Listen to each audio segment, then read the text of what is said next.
Le tirage en croix, ton GPS spirituel pour y voir clair.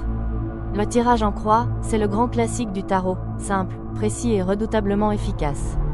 Quand tu te poses une question, que tu hésites entre deux chemins ou que tout te semble flou, ce tirage vient mettre de la lumière sur ta situation. 5 cartes, 5 angles de vue, la situation de départ, ton attitude ou les énergies du moment. Le contre, les obstacles, les blocages ou ce qui te freine. L'influence, la lame vous informe sur les événements qui se dérouleront au cours des prochains jours ou semaines. La réponse, comment la situation peut se transformer. La synthèse, la leçon à en tirer. C'est un tirage à la fois lucide et bienveillant, qui ne te dit pas seulement ce qui va se passer, mais t'aide à comprendre le pourquoi et à reprendre ton pouvoir de décision. Avec lui, tout devient plus clair. Tu vois le chemin, les pièges à éviter et la bonne énergie à activer pour avancer sereinement.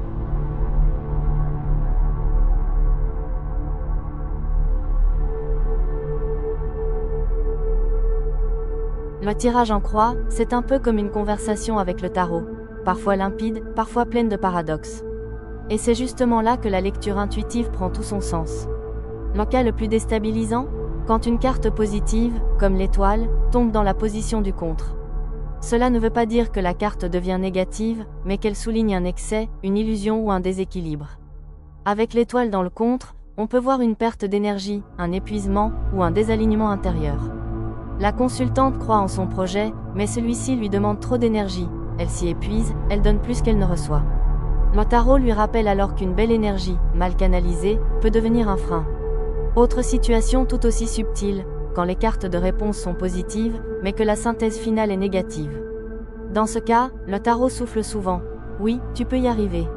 Mais pas de cette manière. La synthèse agit alors comme un rééquilibrage, signalant un virage à prendre, une leçon à intégrer ou un choix à réajuster.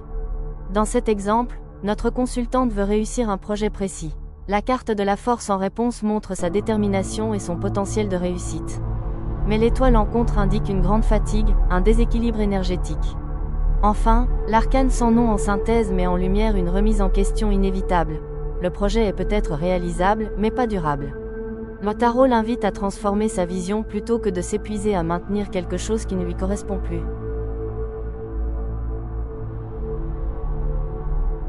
Cette explication t'a plu, et tu as envie de comprendre le tarot comme une pro? Je donne régulièrement des formations à Brain Lalo pour t'apprendre à interpréter les cartes et révéler ton plein potentiel intuitif. Plus d'infos sur www.tarotdegwen.be. Merci.